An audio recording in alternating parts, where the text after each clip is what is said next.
The UDRcast is not affiliated and does not represent any 12-step fellowship.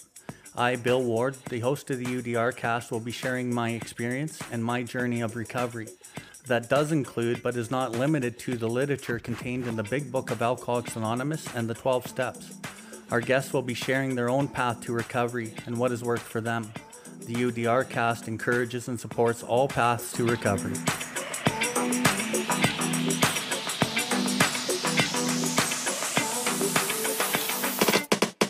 Welcome everybody to the UDRcast. UDR stands for Uncover, Discover, and Recover. My name is Bill Ward, and I'm coming to you from the recovery capital of Canada, Calgary, Alberta. Here we are going to discuss everything recovery, different perspectives, different experiences, both with the people I know and with others from around the world. If you resonate with anything you've heard on this episode today, we ask that you share it with anyone who you think may benefit from it. If you have any questions or comments, please find us at billward.life and send us a message in the info section. We'll get back to you as soon as we can. If you are interested in more recovery content, you can find the buttons for the YouTube channel and other social media outlets on the homepage, and you will be redirected to those platforms. We can recover, one person, one family, one community at a time.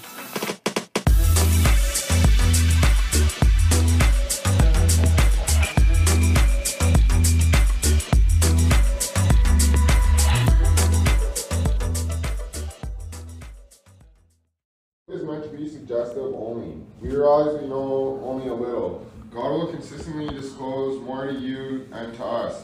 Ask Him in your morning meditation what you can do each day for the man who is still sick. The answer will come if your own house is in order. But obviously, you cannot transmit something you haven't got. See to it that your relationship with Him is right, and great events will come to pass for you and countless others. This is a great fact for us. Abandon yourself to God as you understand God. Admit your faults to Him and to your fellows. Clear away the wreckage of your past. Give freely of what you find and join us. We shall be with you in the fellowship of the Spirit, and you will surely meet some of us as you trudge the road of happy destiny. My God bless you and keep you until then. Thank you. Okay. This is an HNI panel speaker meeting of the Cocaine Anonymous. We ask you to relate to the feelings being shared so you can better identify with our stories. This is followed by a question and answer period. So tonight we're going to have Bill here, and Jesse is running late. Bill is going to go first because there's no one else here. So I'll leave it to Bill. Okay. I'm just going to say a quick prayer before I get started. Creator, I ask for your guidance today. I ask for your protection and care with all the men in this room. Creator, please allow us to be open-minded and hear something new. Allow us to have a new experience with you, with this program, with this book. And I selfishly ask you, Creator, for the experiences and the words that I need to articulate today in a good way for my own healing journey and to maybe be useful to one of these guys here. Maybe they can hear something that comes from my story. Thank you, Creator. Hi. Amen. So, yeah, my name's Bill. I'm an alcoholic and I'm a drug addict. Bill. Sober 7.5 years. Wow. Clean and sober. Really, all I am is an example. If you do the work in the book, it works. That's really, I'm really good, bad, or indifferent. I did what's in here, and I continue to do what's in here. I can continue to stay sober. But honestly, sobriety to me is just settling for crumbs. There's a design for living in this literature, in this book, in this program that has leveled my version of what I thought this program was far beyond my conception. The reality of what this program will do, honestly, guys, it's not really able to be intellectualized. You guys can't understand what this book will actually do because the journey of Creator, the journey of God is an experience. It's not something that can be rationalized in our mind. And when I came here, I didn't give two fucks about the book. I didn't give two fucks about anyone. I just wanted to be relieved of a substance problem. That's the only reason I came here. I came here 7.5 years ago. broken and beaten with the desperation of a drowning man and willing to do anything. And I've done anything, and today my life is fucking superb. It's way different life today than what I used to have. And the book promises I can have my life recreated. I have a new life. And one of the lines I fucking hated when I first got here was we were reborn. Well, I felt like, you know, I got another chance at life. And, you know, maybe that reborn statement says, you know, you can have a new chance here, you know. So anyway, I'm 50 years old.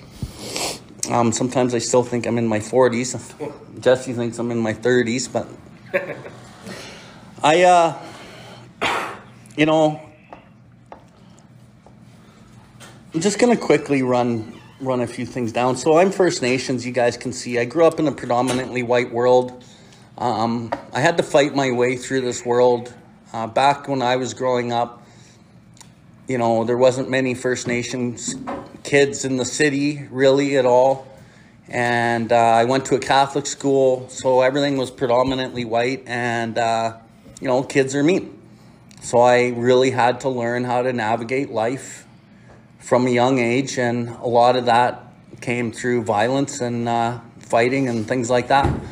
Part of that violence and fighting my way through my early years in school came through, you know, not having my parents around when I was a kid. You know, my dad and my mom weren't around. My dad gave me to my grandma on my mom's side, and my grandma raised me for a couple of years, and that was basically the best I ever had it when I was a little kid.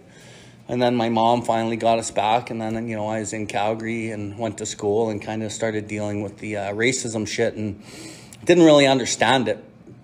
But that's fine. I just, I navigated my way through life. But what I noticed about, when I look back at my story, because hindsight's always 20/20, right? I can connect the dots now as I look back in my life really easily, but I often can't connect the dots in my life here today. So when I look back, I can see that I needed to fight and I needed to survive, and I developed a whole bunch of defense mechanisms, coping mechanisms, so I could fucking navigate life. What these defects of character did is they actually expanded my life to a pretty good degree. You know, I got a lot of respect out of my violence and my anger, and people listened, and, you know, I'd get some tail out of it, and it worked really well for quite a long time.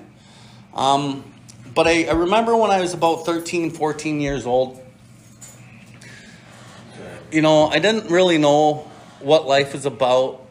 I remember hearing, and the premise was like, you know, life's going to be good. Life's supposed to be happy. Life's supposed to be fun. And, you know, life's going to be cool. And I'm 13, 14 years old, and I'm thinking, like, this ain't fucking cool. This is hard. You know, fucking navigating life isn't fucking easy. And I was restless, irritable, and discontented. I had a bit of a malady when I was 13, 14 years old. And, you know, I stood at that turning point going, what the fuck is the point of life here anyway? And then, you know, I'm hanging with my bros, and I grew up in Ogden in the southeast, and I was hanging with my friends, and we started smoking weed, and I got some ease and comfort out of weed. I really liked weed. I got a lot of enjoyment out of that. It got me right out of my head, and I was fucking just hanging with my brothers, and it was some good times, right? Shortly after that, I discovered alcohol. And I remember when I was young in grade 8, grade 7, I'd have a girlfriend because my peer pressure would say, you know, you need this girl to be your girlfriend. So I'd go get the girlfriend, and then I fucking wouldn't talk to her because I was too scared, right? I was too scared to fucking interact with my own girlfriend because I was just acting on peer pressure. I wasn't ready for a girlfriend, but I did it anyway because the world told me to. And really the theme of my whole life is the world told me to do fucking everything. But I didn't really know that because I'm a fucking kid and it's just life. So as I hit the 14, 15, 16-year-old age, I found alcohol too. And alcohol really allowed me to lay down a lot of my fucking insecurities, and I could interact with fellow people. I could interact with any guy. We could kind of get along. I could interact with the ladies now, and it did a lot of things for me. And alcohol kind of expanded my life in many good ways. The problem was shortly after I started drinking, my violence really escalated the drunker that I was. And I would be in blackout fights and end up in, you know, young offender centers and doing things like this at a young age. And so I could see that it wasn't really serving me, but it was still pretty fun, and I got a lot of enjoyment out of it. So the pros actually weighed out the cons, and I just kept doing it. You know, got into a little harder drugs, but my thing when I was younger, I was pretty much straight onto the booze and the weed. Even though I tried some other things, it didn't really do the trick for me. I really liked the effect produced by alcohol. And then as I kind of get older into my teen years, you know, and all this time my dad's not around. He's gone, and he was an alcoholic. My dad, unbeknownst to me, ended up getting sober through the time that he was gone. And right around 17 years old, my mom thought I was fucking out of control.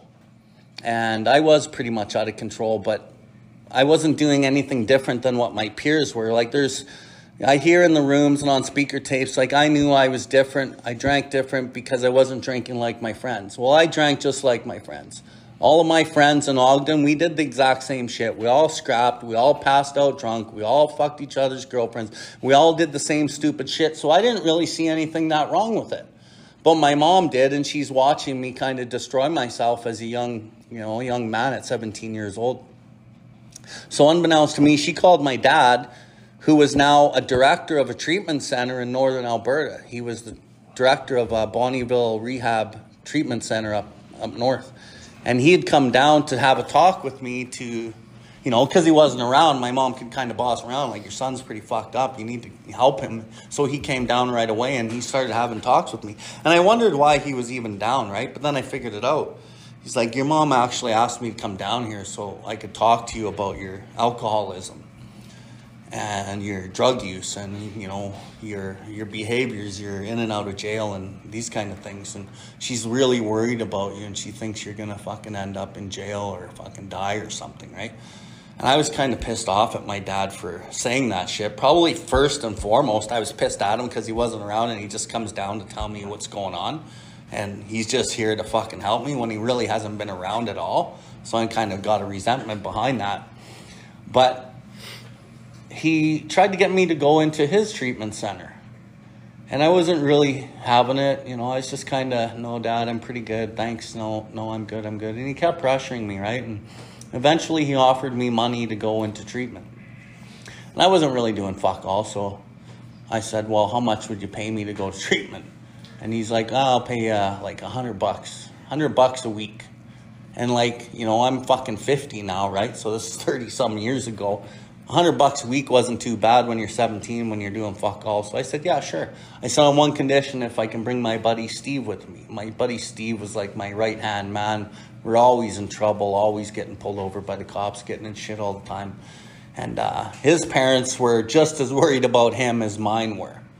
So I called up my buddy Steve, and I'm like, hey, bro, fuck, my dad wants me to go to treatment.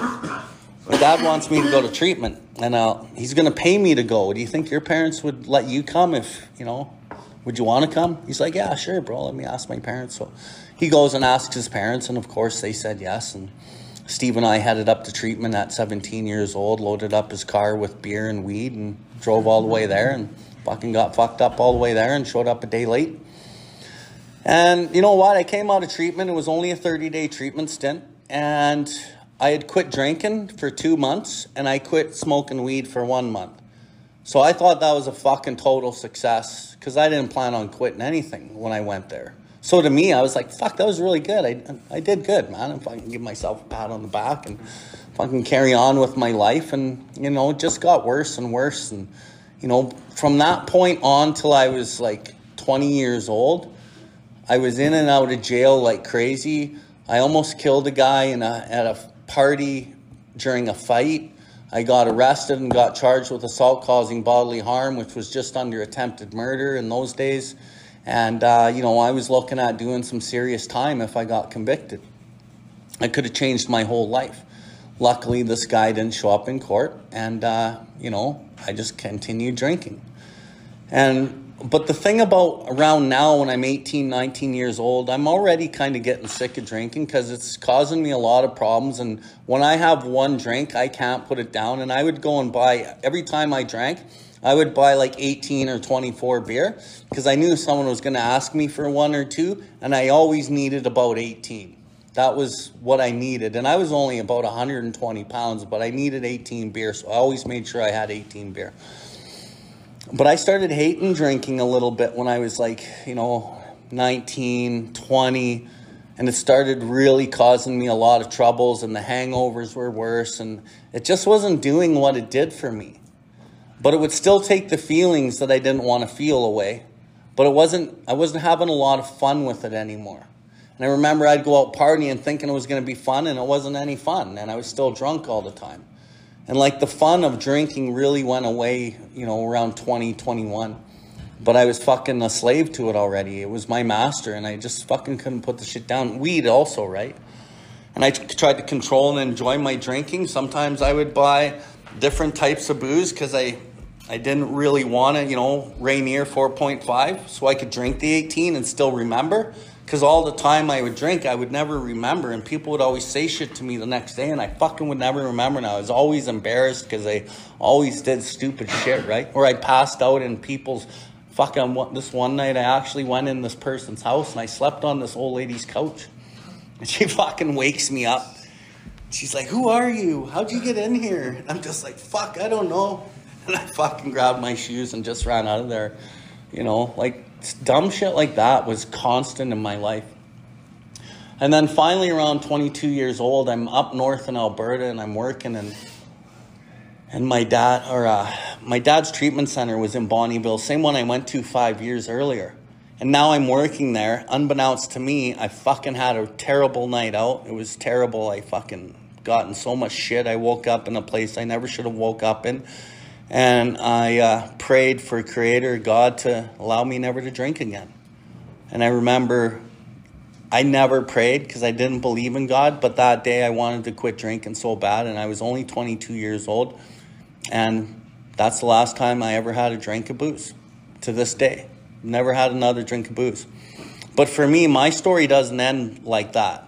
My story ends now. My untreated alcoholism that I used to treat with drugs and alcohol, now I'm going to treat my untreated alcoholism with workaholism. I'm going to treat my alcoholism with fucking defects of character. That's what happens. You put the drink and the drunk down, now you're treating your drugs and your alcoholism with fucking defects of character. And what did I get ease and comfort out of? Fucking making money. I remember I was 22, I finally quit drinking, and then I was fucked. I had no solution, and I started fucking going crazy again. And I remember thinking, what the fuck's the point of life again, right? What am I going to do? Like, I'm fucking 22. I got nothing. I'm fucking nowhere. What's the point? Like, didn't really think about suicide, but I'm sure I had a couple thoughts of it, but I just had nothing, man. And then I looked around the world, and I was like, fucking money, man. Money. That's what's going to make me happy. Because I look around. That's what fucking we're told. That's what makes us happy. So I said, fuck it, I'm going to build a business and I'm going to get fucking happy. So I built this business, man, and I spent the next 15 years seeking ease and comfort out of fucking things, houses, trucks. My wife, she's a hottie. And, 3 boats, fucking nice trucks. Like, I fucking loved everything, but the only thing about me is never was there enough. There was never fucking enough. And the spiritual malady that I'm suffering from came back at about 15 years of running this business. And all through those 15 years, like, I'm still angry and violent. I'm fucking road raging, pulling people out of their cars, fucking yelling at my wife, fucking, my whole family walks on pins and needles. I got 3 daughters at this point, and I'm still very intimidating with fucking anger and violence. Never hit my wife, but if you worked for me and you fucked me over, you were against the fucking fence and I was going to knock you out because of something that you did that might have jeopardized my company. And I did a lot of that, right? And that's just untreated alcoholism. That's all that is. And then it quit working. And I remember I lost passion for my company, and all I cared about now was money. I didn't really care about anything else. I just cared about the money. And once that happened, it was all done. I ended up going to Winnipeg to look for my brother. My brother was a missing person, and he was a crackhead and an alcoholic. And so I went out there with my dad because my family was worried that he was going to die. And so I showed this picture around all over downtown Winnipeg. And finally this one guy said, "Yep, seen your brother." And I said, okay, can you take me to see my brother? And he's like, sure. So he jumps in my car. We drive up to the north end of Winnipeg and we go to some fucking crack house. I go into this crack house with this guy. And remember, I haven't drank for years, right? I smoke a little bit of weed, but I haven't done fuck all really in those years. Except fucking be angry and fucking work. And then I go into this crack house and this guy says, okay, well, before you come in here, you got to take this pipe and let's hit a crack and prove you're not a narc. So I took that and hit a crack and a pipe and didn't think nothing of it. Didn't really understand the disease of alcoholism, the addiction that we suffer from. I had 2 hoots of that crack. Unbeknownst to me, I set off the allergy in my body. I had set off the allergy, the physical allergy that they talk about in the doctor's opinion when I had those hoots of crack. Didn't think anything really of it. Ended up finding my brother the next day, got him to safety, came back to Calgary, and now I can't stop thinking about fucking crack. And I spent the next month fighting this fucking thought of fucking smoking crack. And I got a family, I got a business, I got, responsibilities, and I can't stop this fucking thought. And eventually, like the book said, we're restless, irritable, discontent unless we can again experience a sense of ease and comfort that comes at once by taking the first few drinks. So I was restless, irritable, discontent. I had succumbed to the desire again, like the book says. It means fail to resist. This powerless thing that you guys hear about in step 1, it's no fucking joke. Like, it's no fucking joke. Just because you can kind of look at your life and think you're powerless, you don't fucking get it until you understand this book. Once you understand what's in this book and you understand the powerlessness, the mental blank spot, the inability to leave it alone, at a certain point, the alcoholic has no effective mental defense against the first drink. And I'll tell you right now, boys, most of your gods in your first year is an effective mental fucking defense. It's really hard for you guys to fucking build a true relationship with God in that first year. It's really the momentum of your fucking momentum of recovery. And it's your fellowship, and it's your ego attaching to the idea of fucking God. And I can speak of authority on that because I've sponsored fucking hundreds and hundreds of people, and I see that fucking shit happen. So what I'm saying is, if you get a year sober, it's fucking just beginning, because you need more fucking God for every year you stay sober. And that first year is delusion. And I'm not saying anything bad about your God, okay? That's not what I'm here to do. I'm giving you a fucking warning that if you don't build a real relationship through the dictates of what this book says, not a theoretical fucking idea. This book isn't just warm and fuzzy, and the idea of God's warm and fuzzy. There's a fucking process that if you follow, God will work in and through your life. That's what you fucking need. Or you will drink, because God will be a fucking effective mental defense. And I have none for that. Okay? So I had that hit a crack. I come back to Calgary and I fucking end up finding some, and I had more. And then from that point on, it was fucking game over. For the first year, I was smoking it every 2 weeks or every, week and a half to 2 weeks. And I was guilty and shameful, and I was fucking being dishonest, and I was hiding it. I started going to hotels and doing really shady shit to do that because I was so fucking guilty and shameful of doing that because I didn't want to do that. I got a family, man. And then it went to like every week the next year. And then in the third year, it was like pretty much every day. And I'm lying to my wife. I'm fucking hookers. I'm doing all sorts of shit. And like my life is slowly fucking falling apart. Started missing all my mortgage payments. I started fucking driving high as a fucking kite right past the RCMP station every fucking day. Going to the Banff Trail Motel, which is just a fucking shithole. And fucking paying cash, and they knew me. And like, it was just so fucking terrible, right? And over the next fucking 3 years from there, I systematically destroyed my life. One little bit by one little bit. And I remember when I actually lost my business finally, I got a job up north at Redwater, Northwest Redwater. I'm really talented construction superintendent, so I can get good jobs also. So I was making $83.50 an hour as a site super up there, safety guy. And I would fucking, every day I would want to go to my apartment and just fucking not use. And I get to this fucking one corner.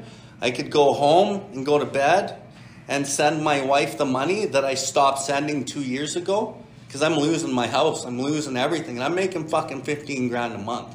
and I'm losing my house, and my wife's wondering what the fuck's going on. I hit this intersection, and I'm like, you can fucking take care of your family, or you go get more crack. And I would fucking swear to God, boys, I wanted to drive home to my apartment, and my fucking truck would drive to Edmonton, and I'd go get more crack. And then that was every single fucking day. And my wife is just fucking losing her mind, and I'm not telling her anything, and I'm just fucking being cold, starting fights so I don't have to fucking talk to her, just destroying my family to the point where I actually got caught at work. They piss tested me and I lost my job. Within 3 months, my family had nowhere to live. I had nowhere to live. The only thing I couldn't put in the crack pipe was a fucking trailer and a boat. I asked my ex-wife if I could live in the trailer, so she let me live on the trailer in that foreclosed property. Anyway, just quickly into the solution here. My dad was in the program for 35 years at the time or so. And he'd known about my crack addiction. He's the only one I told. My wife didn't even really know the whole story because I was such a good fucking liar and manipulator, and there's other things going on in our life that kind of was the smoke and mirrors, but she knew something was going on, right? So my dad took me to my first meeting. I remember asking him, like, Dad, I'm fucked, man. Can you take me to a meeting? And he's like, son, I've been waiting 30 fucking years for you to ask me that question. And I went to my first meeting. I went to 5 fucking meetings a day probably for the first 2 months because I couldn't not use. So if I held on to my dad's pant leg and I went to meeting after meeting with him, I could eat up 10 hours in a day and I could make it to bed and fucking not pick up. And then I'd wake up and I'd fucking hang on to my dad again, and we went to 5 more meetings again, and I fucking made it to bed. That's how I separated myself from the substance. You guys are lucky. You can come here and you separate yourself from the substance, and I'll tell you this right now without fucking balking at it. Your recovery here is free sobriety. It's all you fucking got here. You're learning some shit. You're learning some structure. You're getting an idea. This is fucking free. You got to earn this shit. And it is earned the minute you step out the fucking door. And again, from my point of authority, I've sponsored hundreds of you guys, man. Hundreds of me. So is Jesse. This is my best friend. We sponsored hundreds of you guys. Same shit, dude. Over and over and over and over.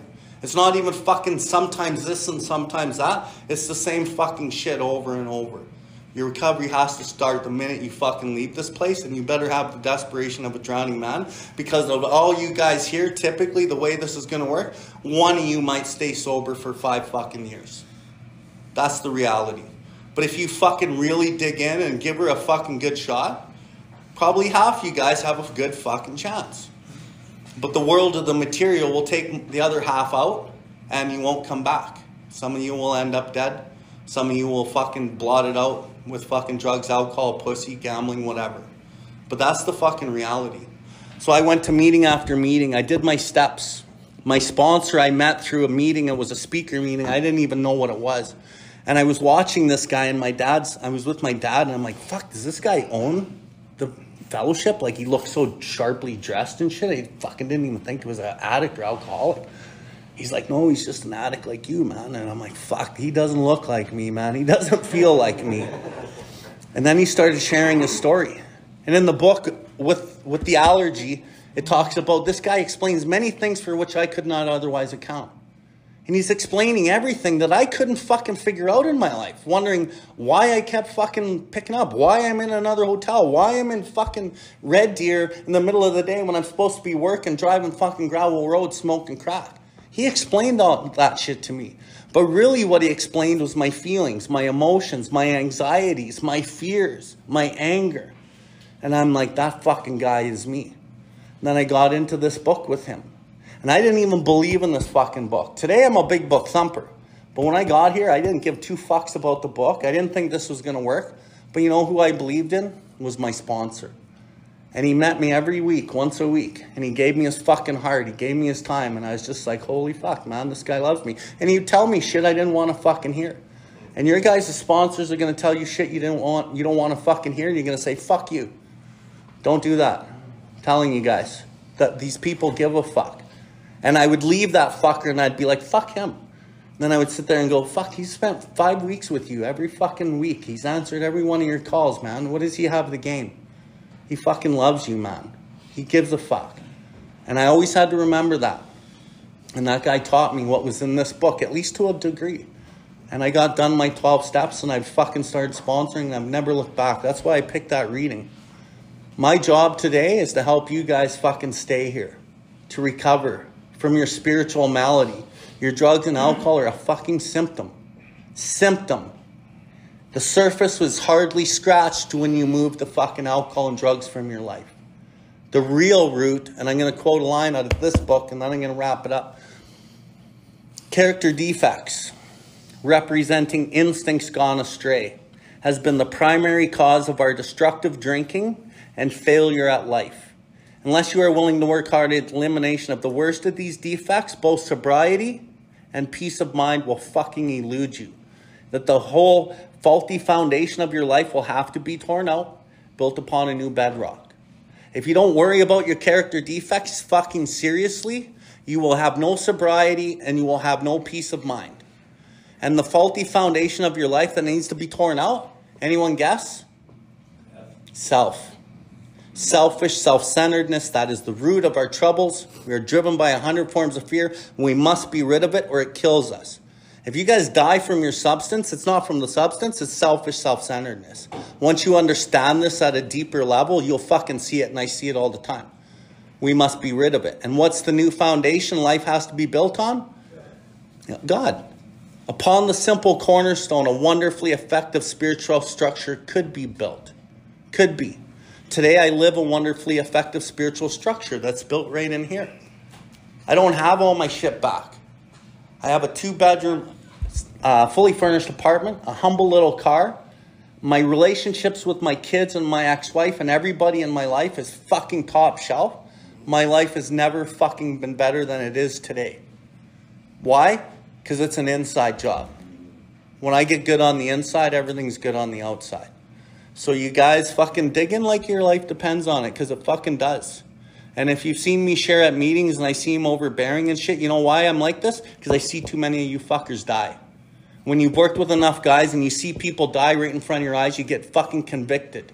And when you know this literature, you're fucking convicted because you know what fucking works and what doesn't. So if any of you guys want to talk at any point, number, fucking meet up, whatever. I'm pretty busy, but I always try to make time if I have an open schedule. Okay, so thank you for letting me share, and I fucking wish you guys all the fucking best on your journey and fucking take it seriously, man. Okay, hi.